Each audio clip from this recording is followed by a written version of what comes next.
साथ सोनीपत जिला से भाजपा के युवा मोर्चा के जिला महामंत्री संदीप कौशिक साथ हैं। चलिए करते हैं कुछ खास बातचीत। सर नमस्कार। नमस्कार, आपके चैनल के सभी दर्शकों को नमस्कार, जय श्री। सर जैसे कल अपनी बीजेपी की बैठक हुई है सर, क्या उसमें अहम फैसले लिए गए हैं सर युवाओं को लेकर के खासकर? कल हमारे जो प्रभारी हैं, सोनीपत जिला के प्रभारी हैं, भगवान दास के मंत्री जी वो आए हुए थे, सांसद श्री रमेश कौशिक जी आए हुए थे, राजीव जैन जी थे, अपने जो जिलाध्यक्ष हैं भाई तीरथ राणा जी, और जो स्थानीय निकाय जो चुनाव होने हैं उनके जो सोनीपत जिला के प्रभारी हैं, करनाल से हमारे सांसद आदरणीय संजय भाटिया जी, वो गोहाना में बैठक थी कार्यकर्ताओं की। उसका विशेष मुद्दा ये था कि जो भी हरियाणा में पंचायत चुनाव और स्थानीय निकाय के जो चुनाव होने हैं उससे संबंधित कार्यकर्ताओं से विचार विमर्श करने के लिए आए। सर चुनाव की जहाँ तक बात है तो बीजेपी अपने चुनाव में ज़्यादातर महिलाओं को उतारेगी या युवाओं को उतारेगी या फिर बुजुर्गों को, किनको क्या रहेगा सर, कितना आरक्षण देने की संभावना है? हरियाणा के मुख्यमंत्री मनोहर लाल खट्टर जी ने महिलाओं को 50% भागीदारी की घोषणा पहले ही की, और पंचायत चुनाव में भी अभी जो चुनाव थोड़ा जो लेट हो रहे हैं उसका कारण यही है कि किसी ने चंडीगढ़ कोर्ट में केस लगा दिया था कि भाई महिलाओं को 50% भागीदारी होगी, ओबीसी को 8% की भागीदारी होगी, तो भाई ये गलत है या जो भी है, मतलब उससे रिलेटेड उन्होंने रिट डाल दी थी, और उसका अभी डिसीजन आना बाकी है। तो डिप्टी मुख्यमंत्री दुष्यंत चौटाला जी ने स्पष्ट रूप से कह दिया कि जब तक महिलाओं को 50% भागीदारी एवं 8% जो ओबीसी को आरक्षण है चुनाव में, वो नहीं जब तक कोर्ट मानेगी तब तक चुनाव नहीं। सर बात आती है चुनाव की, नगर परिषद का यहाँ पे गोहाना में भी चुनाव होने जा रहा है, तो उसमें क्या लगता है सर, क्या आपको भी पार्टी दे सकती है युवा हो सर? आप महामंत्री हो, जिले का पद है सर, अगर पहले से भी आपके भाई की मिसेज है पार्षद, आपकी भाभी है पार्षद, तो आपने काम इतना करवाया है, तो उस काम को लेकर के काफ़ी चर्चाएँ वार्ड में बनी हुई है, आसपास भी बनी हुई है, तो उसके लिए क्या मन करता सर आपका? देखिए, भारतीय जनता पार्टी एक विजन लेकर के चुनाव लड़ती है। तो गोहाना में यदि स्थानीय निकाय चुनाव की बात है तो उसमें भी उनका एक विजन है कि गोहाना को साफ सुथरा और विकास की ओर अग्रसर करने वाला वो गोहाना को देखना चाहते हैं। तो मुख्यमंत्री जी ने भी बोल दिया है कि सभी अधिकारी कर्मचारी एवं जो भी जनता द्वारा चुना गया नुमाइंदा है, वो चाहे पार्षद है चाहे चेयरमैन, वो साफ सुथरी से निकालना चाहिए। सर अगर आपको मौका मिल जाता है टिकट का और जनता आपको साथ दे देती है, तो क्या कमियां आपको शहर में दिखाई देती है जिसको आप दूर करेंगे? देखिए, मेरे से तो बहुत सीनियर कार्यकर्ता हैं जो इसकी उम्मीद में है। मैं भी इस लाइन में हूँ, यदि भारतीय जनता पार्टी मुझे अवसर देगी गोहाना की जनता की सेवा करने का, तो उसमें चाहे स्थानीय सफाई व्यवस्था की बात हो, गलियों के निर्माण की बात हो, चाहे वो गोहाना को साफ सुथरा नीट एंड क्लीन बनाने की बात हो, चाहे गोहाना में जो जाम की थोड़ी सी दिक्कत है उसकी बात हो, चाहे रेहड़ी वालों के लिए अलग से जगह की बात हो, उसके लिए निश्चित रूप से मैं काम करूँगा। और अभी 7 साल के कार्यकाल में अपने मुख्यमंत्री मनोहर लाल खट्टर जी ने लगभग 110 करोड़ से ज़्यादा पैसे अभी इन बीते 5 सालों में गोहाना में लगाए गए हैं। उसमें सुंदर भव्य स्टेडियम का निर्माण करवाया गया है और गोहाना में अनेकों पार्कों का निर्माण करवाया गया है। लगभग 80% गोहाना की जो गलियां हैं वो पक्की करवाई गई हैं।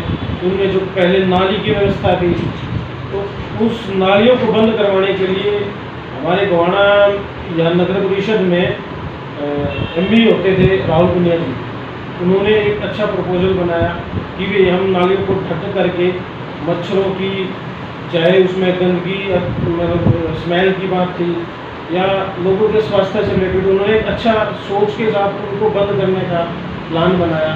और उन्होंने अब वो उनके जो मेहनत की, उन्होंने जो काम करवाया, उनका फलस्वरूप वो आज गोहाना नगर परिषद में एक्शन के पद पर कार्यरत है। उनके अब उनका विजन था कि भाई गोहाना को साफ सुथरा बनाना। उसमें सहयोगदार मंजीत भैया उस टाइम जयी थे, फिर अभिषेक जी आए, फिर अभी जैसे मौजूदा में अजय कुमार जी हैं। ये टेक्निकल ब्रांच है जो गोहाना की गलियों के निर्माण का कार्य करती है। उसके साथ साथ जो गोहाना में ईओ थे अशोक कुमार जी, जो यहाँ से तबादला लेकर के कुछ उनके मतलब ऐसी कुछ हो गया था जिसकी वजह से वो यहाँ से अपना ट्रांसफ़र लेकर के कैफल चले गए थे। उसके बाद राजेश वर्मा जी आए, उन्होंने बहुत अच्छे से गोहाना की देखभाल करते हुए साफ सफाई के मामले में, चाहे निर्माण कार्य के बारे में है, उन्होंने बहुत साफ सुथरा काम किया है गोहाना को साफ सुथरा। सर जैसे मौका मिल जाता है तो अवस्था में और शिक्षा में क्या अनुभव रहेगा आपका सर? देखिए, जो गोहाना नगर परिषद का चेयरमैन है वो वैसे तो शहर की व्यवस्था देखने के लिए है, क्योंकि शिक्षा और चिकित्सा एक अलग व्यवस्था है। फिर भी यदि चेयरमैन चाहे तो उसमें भी सुधार कर सकता है। चाहे वो देखिए, चेयरमैन पूरे शहर का है, शहर के एरिया के अंदर, चाहे वो हॉस्पिटल है, चाहे वो स्कूल्स है, वो उसके अंदर में आते हैं। यदि वो समय समय पर उनका निरीक्षण करे, चाहे वो हॉस्पिटल है चाहे स्कूल्स है, उनमें जो परेशानियां जो दिखते हैं उनको वहाँ जा कर के उनसे मतलब पूछे कि भाई क्या दिक्कत है, क्या परेशानियां हैं, स्कूल में बच्चे क्यों कम हैं, सरकारी स्कूल में आजकल बच्चे नहीं जा रहे, उसका रीज़न क्या है? उसका रीज़न यही है कि कुछ कमियां हैं, मतलब रह जाती हैं। और आजकल कुछ भाई दोनों माता पिताओं का ट्रेंड सा बन गया है कि प्राइवेट स्कूल्स अच्छे हैं, परंतु कोरोना काल में जो न्यूज़ में मैंने देखा था लगभग 25 लाख नए एडमिशन हुए हैं गवर्नमेंट स्कूल में। गवर्नमेंट स्कूल में कोई कमियां नहीं है, छोटी मोटी कोई कमियां हैं तो यदि उनको दूर कर दिया जाए तो बच्चों का रुझान निश्चित रूप से गवर्नमेंट स्कूल की तरफ रहेगा। चाहे वो चिकित्सा की बात है, आपने देखा है कि कोरोना काल में गोहाना के डॉक्टर चक्रवर्ती जी ने और डॉक्टर करमवीर जी ने गोहाना में जो भी चिकित्सक व्यवस्थाएं थी उनको लेकर के अपना 100% दिया है। लोगों को कोशिश की है कि भी लोगों को परेशानी ना हो। यदि मुझे भारतीय जनता पार्टी द्वारा मौका दिया जाता है तो इनको और आगे तक ले जाने का मौका। तो कौशिक साहब, जैसे आम आदमी पार्टी 5 सितंबर से एक मजदूर किसान खेत बचाओ यात्रा निकाल रही है, उसको लेकर के क्या कहना चाहते हैं? देखिए, आम आदमी पार्टी के बारे में ज़्यादा कुछ कहना वो ठीक नहीं है, क्योंकि जनता उसको दिल्ली में देख रही है कि आम आदमी पार्टी ने जो अपने एजेंडा में जो उनके घोषणा पत्र था उसमें कहा था कि हम मोहल्ला क्लिनिक चलाएंगे, हम ये करेंगे, वो करेंगे, क्या है? बिल्कुल कुछ भी नहीं है। दूसरा, रही बात भूमि अधिग्रहण बिल की, उसमें मुझे नहीं लगता कि आम आदमी पार्टी के नेताओं ने उसको पढ़ा है। उसमें क्लियरली लिखा हुआ है यदि किसान खुद चाहेगा तो उसकी भूमि अधिग्रहण होगी, अन्यथा नहीं होगी।